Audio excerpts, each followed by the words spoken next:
This week on the Analog Circle podcast, CD Projekt Red announced that online for Cyberpunk 2077 will not be happening. Could Alan Wake 2 be in the works? A pretty reliable source thinks so. MLB The Show 21 is coming to Game Pass. Day and date. Good gosh, who saw that coming? And finally, the boxing game Drought is coming to an end. All of these stories can be found here and much more in episode 171 of the Analog Circle podcast. I am your host, Keon Mitchell, and I want to say welcome and thank you guys again for being here with me for another week to go over the gaming news and all of the stuff that happened this week in gaming. Now, before we get started, I have to give a shout out to Lawrence Jones over in the Analog Circle Facebook group. This brother has been very, very busy. He's been posting stories throughout the week, and I just truly appreciate it, brother. Thank you so much for your effort, and thank you again for being a part of the Analog Circle Facebook group. Is truly appreciated, my brother. Now, if you would like to join the Facebook group over at the Analog Circle, just type it in and it'll come up, and feel free to join. Also, it is another Facebook group, and I want to shout out Mastino Davis. He's an OG of the show as well, who has been listening for many years. He actually has a Facebook group, and the name of his Facebook group is called Gen X Gamers, and it's really a group for older gamers that want to game with older gamers. So if that's something you would be interested in, being able to hook up with friends throughout the group and be able to set a time and a game that you guys want to play, whether it be Battlefield, Call of Duty, shucks, It Takes Two. That's a co-op game as well. If you just need a friend and you're trying to find somebody to get through the game and you don't necessarily want to game with the younger demographic, then join that group, and it's a way for gamers, older gamers, to be able to link up and, set up times when they want to, online game with one another. So definitely check that Facebook group out as well. I have definitely fumbled my way through that, ladies and gentlemen, my fellow gamers. But what I want to talk about really quickly, and man, I just found out that I have to go to work an hour earlier than I was expecting. So I'm going to try to cut this episode a little short because I do want to get a tad bit of sleep before I have to go in. But what I do want to say is, as far as what I've been gaming on, I picked up Saints Row the Third Remastered, and golly, that game is really awesome still. It looks better. It is really more than just a slap of brand new paint. I mean, they really went in, did a lot of good details, man. They went inside. I mean, the frame rate is running better. I don't know if the frame rate is running better. I can't say it. Y'all know I'm on the Xbox, the Big Bone Edition Xbox One. So I don't know if it's a better frame rate or not, but it feels really good. It looks great. And, it's just as much fun as I remembered. I got it for $16 over on the Xbox game store, digital game store, and it was worth the $16. I've been having a ball with it.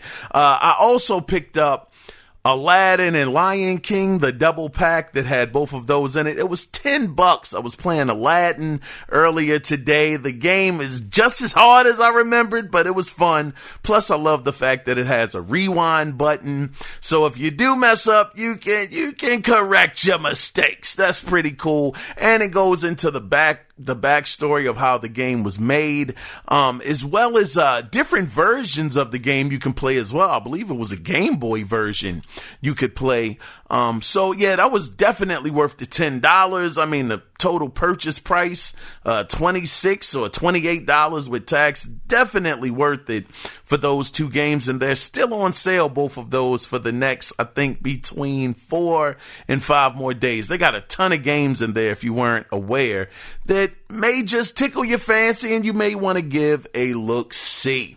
But without further ado, that's all I have to report for what I've been playing. But with all that being said, let's go ahead and get into what we all come here for. And that is the gaming news that went down. So, along with the news that Cyberpunk 2077 got the 1.2 patch that fixed 500 bugs this week, we got more news from CD Projekt Red, where CD Projekt Red CEO Adam, I can never pronounce this brother's last name, is spelled Kicinski, but he said, quote, "Previously, we hinted that our next AAA would be a multiplayer Cyberpunk game, but we have decided to reconsider this now, given our new, more systematic and agile approach, instead of primarily focusing on one big online experience or game.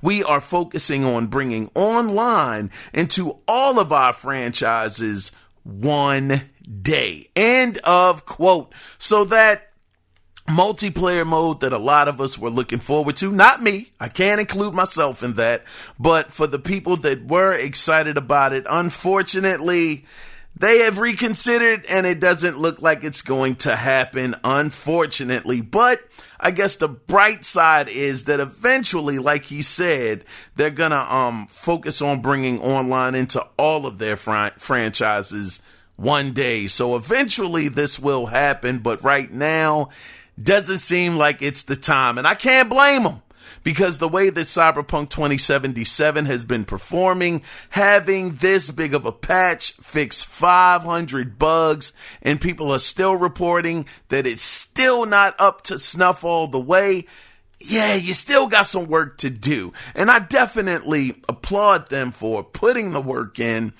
trying to fix the game. But with that being said, that, you know, if you're still trying to fix the game, you should just focus on just fixing it and not adding another layer on top of it, which would be the multiplayer mode, to possibly break it even more. So I can understand why they would want to back out of this. But that's not the only news that we heard from CD Projekt Red this week. Also, they confirmed that Saber Interactive will be they will be developing the Xbox Series X and PS5 versions of The Witcher 3. Now, if the name Saber Interactive sounds familiar, they were the same team behind the port of The Witcher 3 for the Switch, and that was some kind of voodoo magic that they were able to do that. So I am sure that the game is in really good hands with those guys. Now, they also confirmed that the next-gen versions of the game would be sold as standalone versions, but if you already own the game, the next-gen version, and we knew this already, but they reconfirmed it, that it will be a free update. Now, CD Projekt Red CEO Adam also said, and I quote, "Next-gen development of Cyberpunk 2077, this will be done internally by the CD Projekt team." End of quote. So unlike the Witcher 3 upgrade from the PS4 to the PS5 and the, Xbox One to the Series X, instead of them handing that off to another team for Cyberpunk 2077, they will be working on that version of the game for the current generation consoles. So I think that's really great to hear. That means that they want to get it right. They're going to try their best. And I mean, just the fact that they fixed 500 bugs with the 1.2 patch, I'm not saying it's perfect, man. It's not. It's been a heck of a rough and bumpy ride when it comes to Cyberpunk 2077. They haven't done the best. Me, I still love the game. I absolutely have enjoyed it. And I stand by that. But all of the bugs, good grief, it's undeniable. But I do give them credit for staying on task, or trying to at least, and they will be tackling the PS5 and the Series X versions of the game. So all we can do is see how they come out, and hopefully they come out much better than the previous versions that we have been playing. And also, was one other thing that I wanted to let you guys know, that The Witcher 3, that update, or the PS5 version and the Series X versions, they will be releasing. They didn't give a specific date, but they said that it will be releasing in the second half of 2021. So definitely be on the lookout for those if you are interested. So let's go ahead and get into the next story. So once again, Jeff Grubb has made it back into the news again. This time alleging one of Remedy's next projects is Alan Wake 2. Now, Jeff said this. He said, and I quote, "I've heard that Remedy is going to be making Alan Wake 2 with Epic, and it should be the follow-up that fans of that series want. There was a bidding war over Alan Wake, but Epic had the best publishing deal. So Alan Wake 2 seems like it's coming. I don't know exactly when they'll announce it, but this is what I've heard." End of quote. Now, we announced this on his Twitch stream called Jeff Grubb's Game Mess Show, if you want to check it out for yourself. Now, also in a PSU article, it said that according to the quote Alan Wake creator, the new project is targeting a release on consoles and PC. Now, this was said during a Remedy earnings call, and the date of that article, it was December 9th, 2020, if you want to look it up for yourself. But do you guys believe that this is a possibility? Now, we know that Remedy has this, I believe it's a 2-game deal with Epic. How bananas and crazy would it be that a Alan Wake 2, a sequel that everybody has been asking Xbox to do? How crazy would it be that this would release under Epic Games? I hope this is real. How crazy would it be if this was announced or shown off sometime this year at E3? Now, of course, once again, this is a rumor, but Jeff Grubb, this guy has been very, very reliable. He's hitting way more than he's missing right now. Now, of course, nothing is 100% confirmed until Remedy says it is. So we gotta take it with a mustard seed of truth, but his track record has been really good so far. So Alan Wake 2 possibly coming to console and PC. How crazy would that be? Man, oh man. Now, what I want to do really quickly, just remember it. I gotta double back to CD Projekt Red. Now, the leadership team announced this quote, Red 2.0 transformation plan, end of quote, which means that development for both Cyberpunk and The Witcher would run parallel with members of the development team working across both projects. And the reasoning behind this is to improve their content quality and further develop a sustainable work environment, which means that basically they're hoping that it won't be any more crunch and that things will come out a lot smoother than they have in the past. And CTO Paul Zawandi, I believe that's his name, Zawandni, believes that if the company achieves its goals with the quote Red 2.0 transformation plan, then parallel AAA development will begin in 2022. So that means the next Witcher will be starting development, as well as the next Cyberpunk I don't know if it'll be 2077, because we had heard, man, it's been about a year and a half ago, or maybe a year ago, where they were asked, what games will you guys be working on in the future? And they said that it would be Witcher 3 and it would be Cyberpunk. So 2022 at the earliest, that we could be seeing signs of the next iterations of these franchises coming into play. Well, I know Cyberpunk isn't technically a franchise at the moment, but I'm sure that they're not giving up on it. They've already let it be known that will be one of the games they'll be working on. So I'm sure that they'll get it a lot better the second time out. It'll be much better, I'm sure. But let's go ahead and move on, because, man, the clock continues to tick. So we just got some extremely interesting news about E3 coming way of a VGC article, which says the event is being rebranded as the, quote, Electronic Entertainment Experience instead of Expo. Now, the event will start June 13th, and the event will have an official E3 app.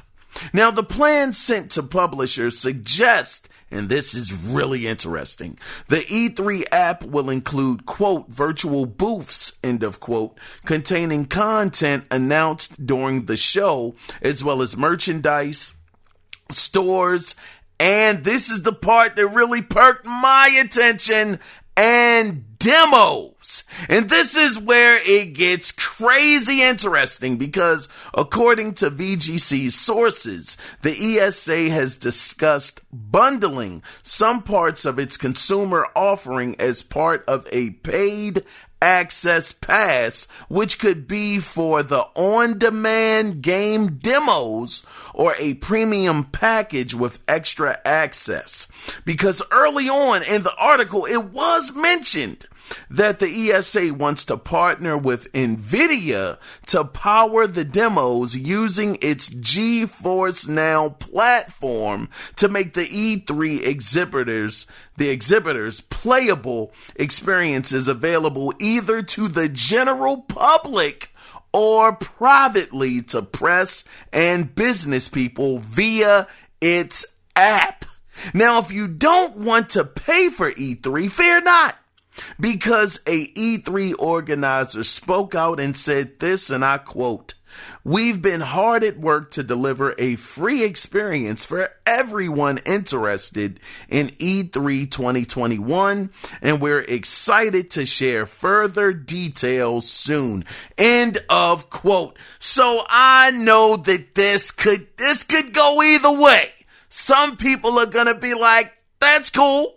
And others are going to be like, what do you mean I got to pay for E3? This is what I've taken away from this article. And this is me personally. You guys know I have been championing, whatever the word is. I've been wanting this for quite some time, because what they said in this article that got me excited was the demos. Having them hook up with GeForce, with those guys over there to actually have these demos up and running. That would be incredible, because I remember last year a couple of people said, I believe it was Paris from Gamertag Radio, I don't want to put words in that brother's mouth, but I think he was playing the demo for Cyberpunk 2077 via, it might not have been GeForce, but I believed he was saying it was streamed. And I could stand corrected. Somebody could correct me on that. But when he said that got me so interested, like, wow.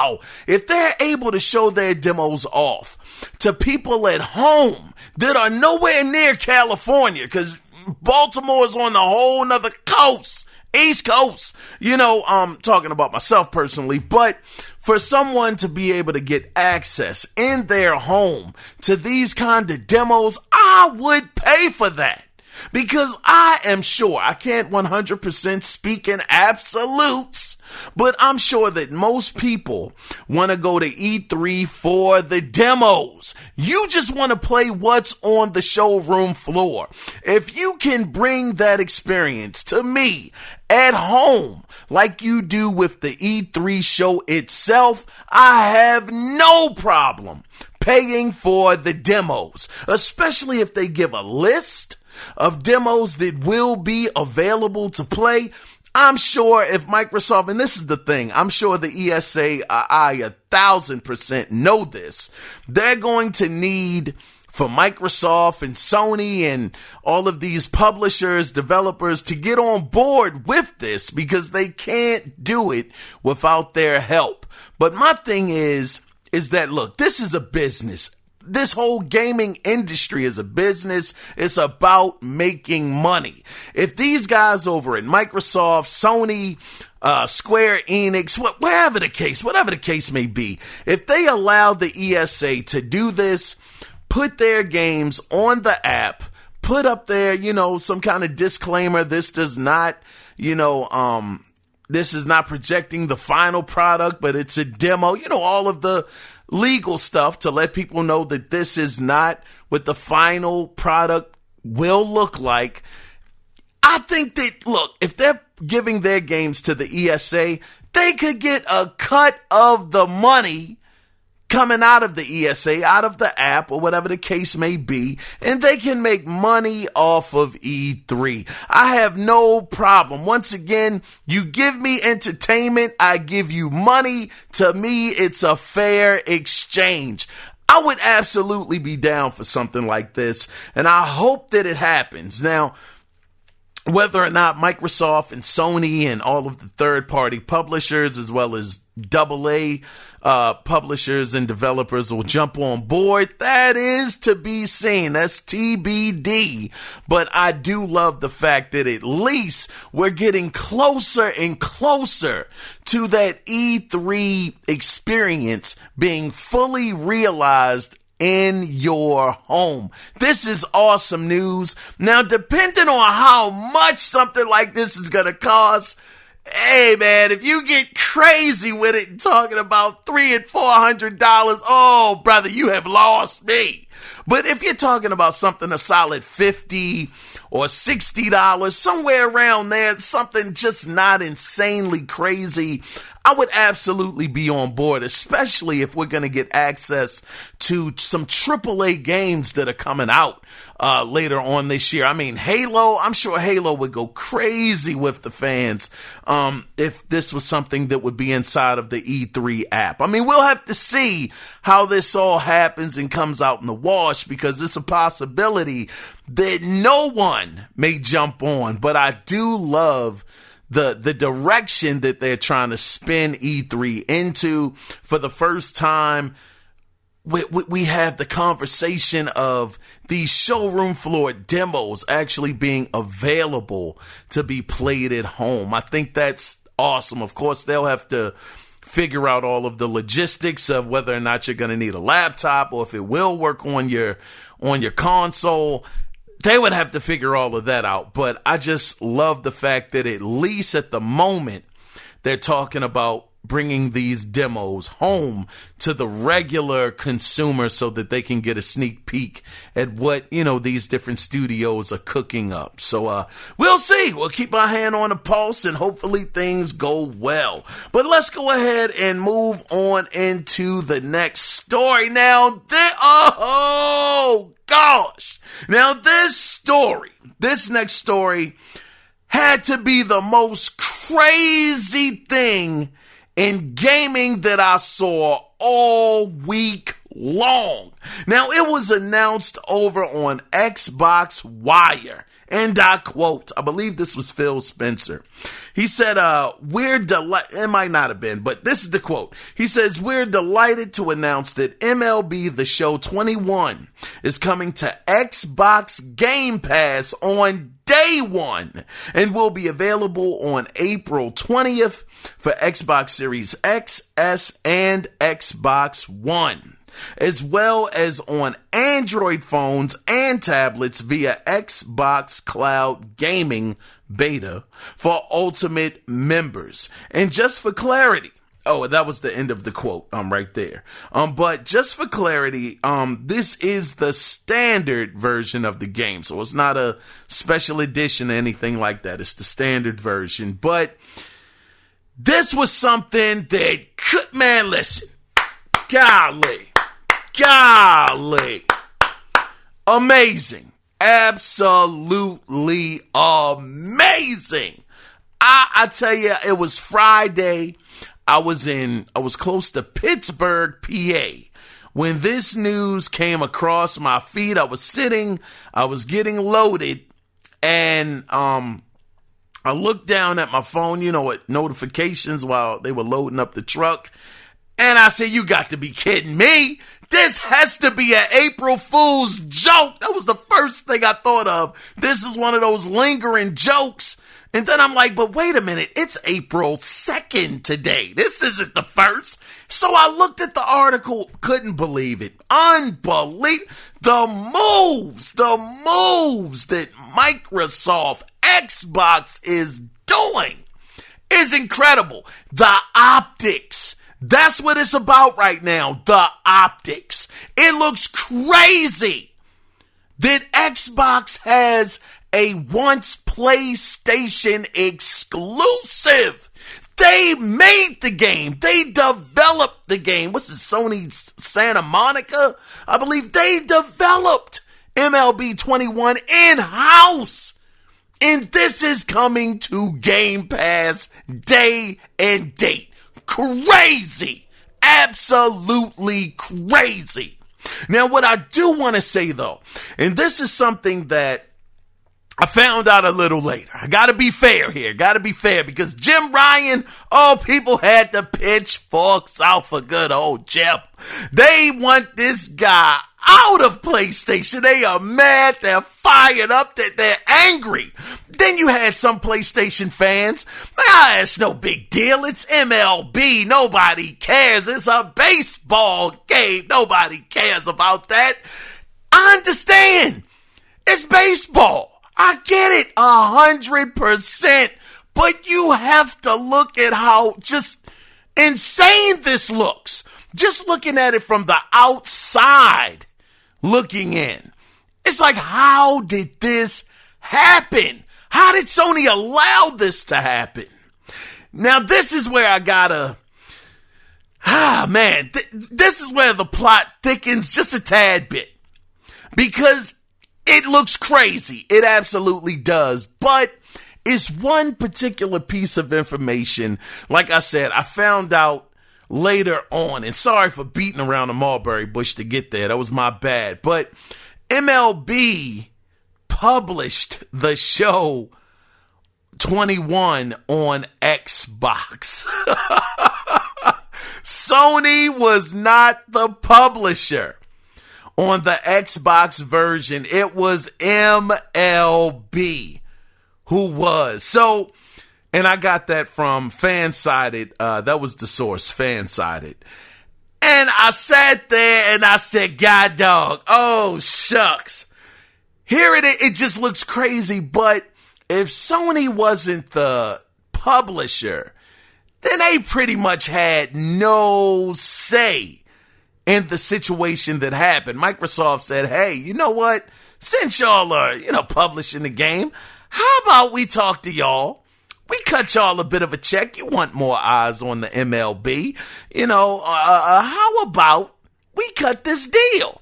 And MLB was like, shucks, man. You know what? Y'all got, 18 million in the service? Sure, why not? Let's give it a shot. Boom! It's in the doggone Game Pass day and date. The thing that makes this also look so bad for Sony. I mean, good grief. Hey, Phil Spencer, God dog, man. I criticize you when things aren't going right. But this time, golly, man, I got to give you a round of a god dog applause, man. This was one heck of a move right here. This was like one of the best moves, man, I've seen. I mean, look, listen, it's hard to say it's the best move I've seen in a long time because Outriders just happened. I mean, right now, Xbox is really starting to get on a roll. I mean, it's been positive news for a change for the Xbox brand. They are no longer getting killed by the media. It's actually positive things that are going on for the brand, for the Xbox brand, and people are starting to look at Sony a little side-eyed, like, how did you allow this? The audacity of you allowing this to happen when technically it wasn't Sony's call. But the thing that makes it so bad is if this was a sneak attack and Sony didn't see it coming, that's one thing. But as it stands right now, and I thought they were going to do something similar to how Microsoft, they were getting the bad press when Xbox Live was about to go up, and later on that day, around close to midnight of the same day, I know midnight technically is the next day, but I think he said it before midnight that the price wasn't going up and that, games that were free were going to be free to play online. So I thought that that's what Sony was going to do. They were going to say something like, well, look, MLB, at bare minimum, 50% off for PSN or PS Plus subscribers or something like that, or put it in the service free for the first week or something. But we heard nothing from Sony as it stands right now. So that's what makes it look so crazy right now. But I tell you, man, these guys are on a run right now. Finally, Xbox is on a winning run, and it feels so good to see it. These guys are fighting so much harder than they fought the whole last generation. It's been years upon years upon years of waiting to see Microsoft, the Xbox brand, start responding. And they picked up Bethesda, $7.5 billion. Good gosh.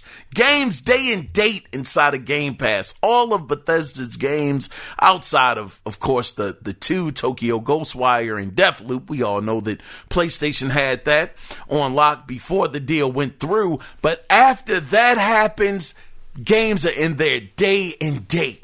They have Outriders that premiered in Game Pass day and date. And now MLB The Show 21 inside of Game Pass day and date. This is awesome, and we know that they are not done. They're not finished.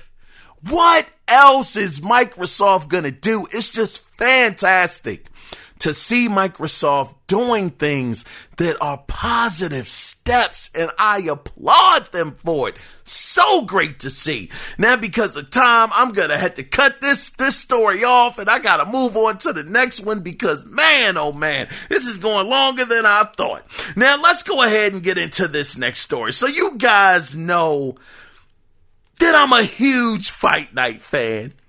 And, unfortunately, EA doesn't seem to be in a rush to bring it back. But in their absence, a new challenger has stepped in the ring to try and fill that void. It is Esports Boxing Club, which is being developed by Steel City Interactive. Now, they just posted some new footage, and good gracious, God dog it, the game looks incredible. And the ring movement, it's just on a whole nother level, man. You know how Fight Night, you could move around the ring. You absolutely could. But it was kind of stiff. It wasn't like smooth and just kind of wavy like. With this Esports Boxing Club, the way that they move around the ring, man, it looks so dynamic and smooth.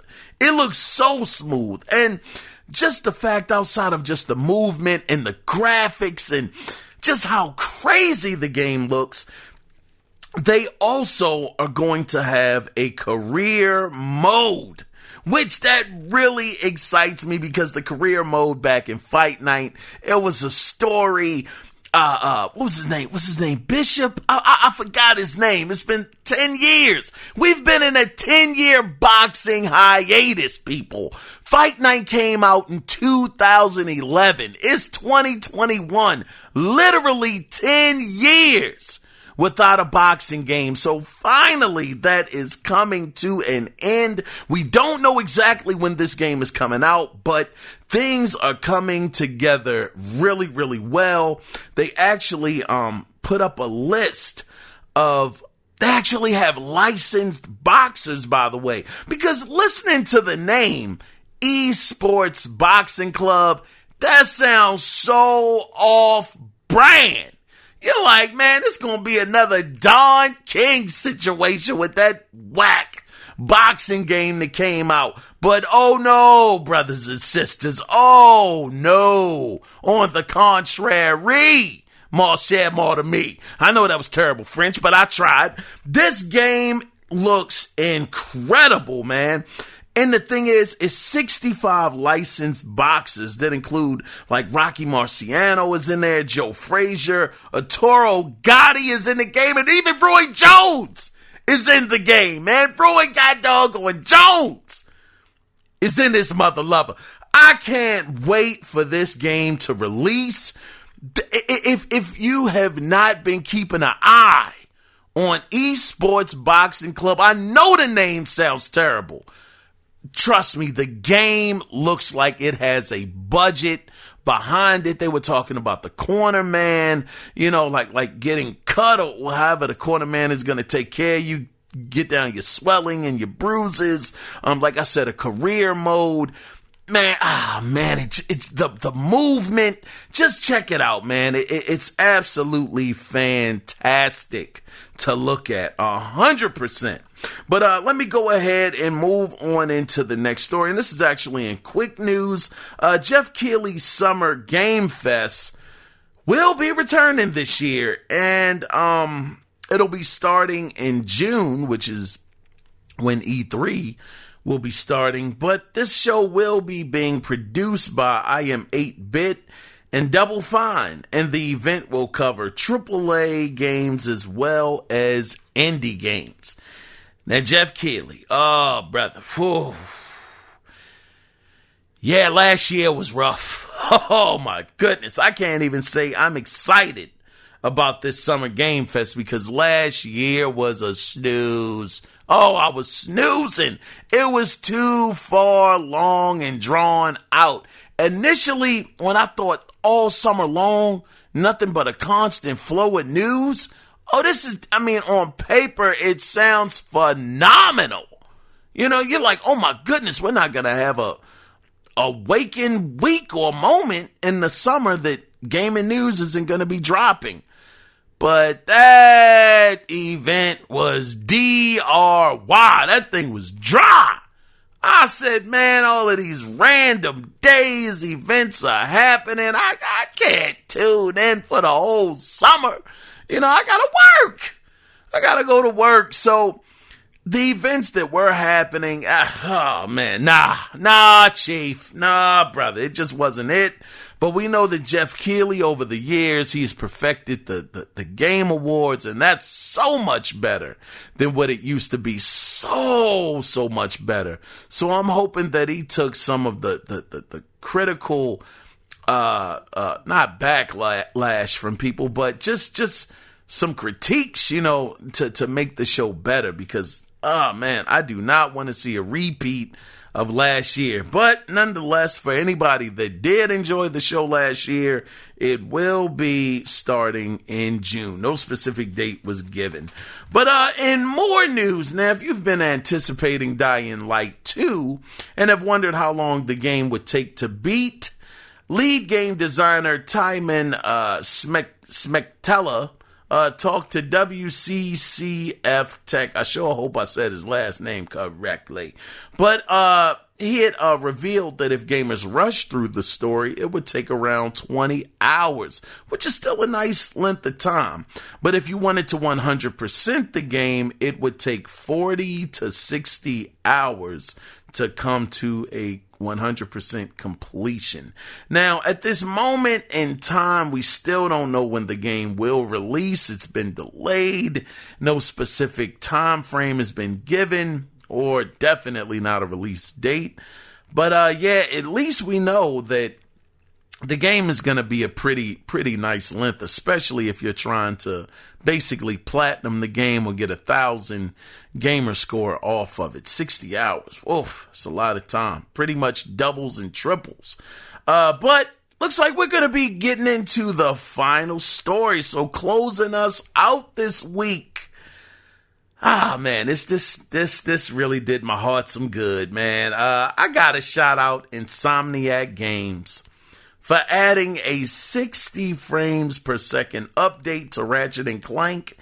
And also, this is another thing, they also have the game rendering at a native 2560 by 1440 resolution, and it uses temporal injection to reconstruct a 3840 by 2160 resolution. This is absolutely incredible.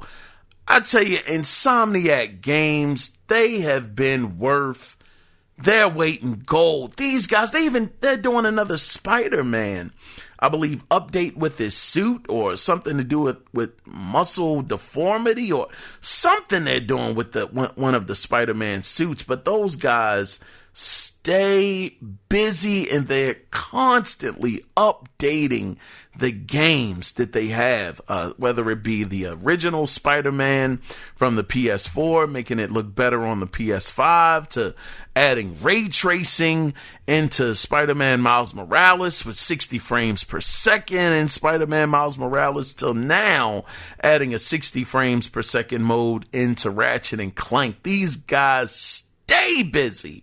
They have to be like one of I gotta say, they gotta be one of the better studios over there at Sony, because these guys are constantly staying busy. So shout out to them for doing their thing. Ratchet and Clank, you guys know that was one of my favorite games of last generation. Gave it a 9 out of 10. It was just a remarkable game. And just the fact that it's running at 60 frames per second, and the patch came out early. It was supposed to have been sometime later on in April. That thing came out March 31st or April 1st. It was very, very early. So shout out to those guys over at Insomniac for doing such a marvelous job and continuing to upgrade their games and just making them that much better. So, yeah, man. But with that being said, that is the end of the gaming news this week. And because of time, I cannot do video game theater this week, so we are going to jump into the question of the week. And you guys saw it already, but I want to ask you guys officially. Is Jim Ryan doing good by PlayStation owners? I ask this because outside of the MLB deal, that didn't fall really in his lap. That's something that was out of his hands, since MLB was the publisher over on Xbox. I'm sure. I don't know. They're the developer, though. So I don't know. I don't know the ins and outs of that deal, so I'm going to have to skip it. But if they did have something they could have done about it and they didn't, and they just looked at the money, then that's a bad look when it comes to your fan base, by not offering them any kind of incentive to try to make up for Xbox actually getting the game day and date inside of Game Pass. So now, and so many words, as people used to love to joke about Xbox Game Pass saying this. So now people on the Xbox can play a PlayStation exclusive for a mere $1. $1. Because that's all you heard for years. I ain't going to say years and years like Game Pass is that old, but that was the running joke that, just sign up for Game Pass for $1 and you can play all of these AA games. Well. How the tables turned. MLB is worth $1 to someone to get it on Game Pass. Now, of course, if you've already signed up for Game Pass, we know that dollar deal no longer exists. But since people wanted to joke about it so much, $1 people can play MLB for. And over on the PlayStation side, you got to pay a whole $70. Oh, it's got to sting. Ouch. But my question to you guys is this. Once again, is Jim Ryan doing good by PlayStation owners? Because we've heard, and not only heard, but we've seen that over there on the the PS Vita, that store is closing down. The PS3 store is closing down. Somebody estimated that over 100 games are going to be lost between the Vita and the PlayStation 3. They're going to be lost forever. That's of course, unless Sony does something with one of their services like PSN, put them on there. But having them close down the store, knowing what Jim Ryan's stance is on older games, basically saying who wants to play an old game? Who wants to play that? It's old, it's outdated. Nah, we're worried about this new stuff. Knowing his stance on when it comes to that, as well as Jim Ryan bringing more PlayStation games to PC, saying more to come. With that being said as well, and just certain moves that are happening just in the PlayStation camp. Do you guys really feel good about Jim Ryan? Do you guys think that he's steering the ship? Because just this past week, people are ready to riot. They want Jim Ryan out of the PlayStation camp. They want him gone. Get out of here. You're ruining the brand. I saw an article that literally said Jim Ryan is destroying the PlayStation brand. So that's why I'm asking these questions. I guess as it stands right now, for the people that are upset with Jim Ryan, y'all are going through the same growing pains that people like myself went through with Phil Spencer. Looking at his vision, I'm like, man, this ain't what I want at all. Games coming to PC, day and date, no exclusivity really happening, no great games coming out. Of course, that hasn't been the case on, PlayStation. But, how secure do you feel with Jim Ryan being at the helm? He lied about believing in generations. We knew what he meant when he talked about generations. We believe in that. Just to fall back on that and say, well, Miles Morales is coming to PS4 as well. Well, Horizon Forbidden West, it's going to be on PS4 too. So I'm just curious to know what you guys think about that. If you want to be a part of the conversation, just simply call in at 443-216-9934 and let your voice be heard. Or email the show, and the email address is theanalogcirclepodcast@gmail.com. I was your host, Keon Mitchell, and once again, I want to thank you guys for being here. Thank you guys for all of the wonderful support. It's always appreciated. So with that being said, before we officially get out of here, always remember, it is not about the consoles, it is about the games. So until Wednesday, when we do it again with listener feedback, you guys take care, be safe out there, bye-bye.